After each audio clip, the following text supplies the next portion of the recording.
Welcome back into Wake Up America. So in the wake of the terrorist attacks in Israel 14 days ago, one lawmaker is calling on the Four Seasons Hotel majority stakeholder, Bill Gates, a name I'm sure you're familiar with, to ban Hamas from using Four Seasons hotels in multiple locations, specifically, though, Qatar, stating that the political wing of Hamas, the same wing that controls Gaza, has hosted events at the Four Seasons Hotel in Doha, including a 2016 reception with the Turkish Prime Minister and a 2015 press conference with the senior leader of Hamas. Joining us now for more is Florida Congressman and retired Green Beret Michael Waltz. Congressman, thanks for joining us this morning. So walk us through what's going on here, and why hasn't Bill Gates made what seems like a really simple decision to ban Hamas from hosting events at hotels? Well, that's a great question, and that's exactly what I wanted to get him to and the Four Seasons Corporation to put on the record. Look, I have no issue with the Four Seasons writ large. Many of us enjoy their amazing luxury accommodations from time to time. But in this case, what I wanted to be sure he realized and that the public realized is hosting the political leader of Hamas is no different than having the leader of ISIS, al-Baghdadi, than having Osama bin Laden, than having the leader of any other terrorist organization, literally conducting what they would call their diplomacy. Really what it is getting money, weapons, supplies, and the external support they need from their biggest backers, which are Turkey, Qatar, and Iran. Yeah. And we cannot and should not have an American corporation allowing that. And what I'm pretty sure his lawyers understood is that by doing that, just hosting them can be considered material support to terrorism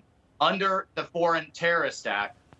They are a designated FTO, no different than those other terrorist organizations. A lot of European countries like to pretend, oh, well, this is kind of the Palestinians and no big deal. Wrong. In U.S. law, Congress has put it in law. That's a terrorist organization. And you are aiding and abetting them if you're hosting conferences and allowing them to sit around and eat tea and crumpets. Yeah, it just seems like common sense. Like this is an oversight, and somebody would be like, hey, Bill, so Hamas likes to use the Four Seasons in Doha. Yeah. And he'd be like, oh, really? No, prevent that. I guarantee if the Proud Boys wanted to host an event at the Four Seasons in Orlando or something like that, Bill would be like, no, no, no. And that's just a double standard that exists right now. I guarantee you if Putin tried to go down there and gin up support and get more weapons to go after Ukraine, they would say no, no, no, and the media would be all over it. Same thing if Putin said the Ukrainians bombed a hospital, a Russian hospital, the media would have paused and said, these guys lie a lot, let's look into it. But when it comes to a terrorist organization saying it or doing it, they jump all over it. So it's there's a total double standard, but hopefully you're right. Their lawyers and leadership just didn't know, but I hope it's an oversight. Wow. Congressman, I want to get you on the president's speech last night. He asked Congress to approve $60 billion for Ukraine, $14 billion for Israel, $7 billion for Taiwan. It's part of a massive $105 billion spending package. Why aren't these bills being packaged separately? Well, for politics, they know people have issues and questions and concerns.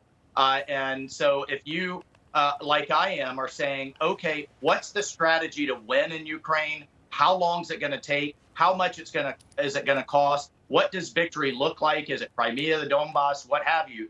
If you have those kind of questions, then let's throw in some border that we support. Let's throw in Israel that we support and should support by law. It's a very different issue. So it's lumping it all together to try to cram it through. It's also one of the reasons Republicans in the House need to get our act together. I'm supporting Jim Jordan. We need to get him elected because we are the only entity that's going to ask these questions and block and tackle this administration's failed policies. Yep, and you'll be back to voting in just about an hour and a half. Jim Jordan making it clear about 35 minutes ago that he's still in the race. So we'll keep an eye on what happens today, Congressman. Have a good weekend. Thanks so much for being with us. We appreciate it. Thank you. All right.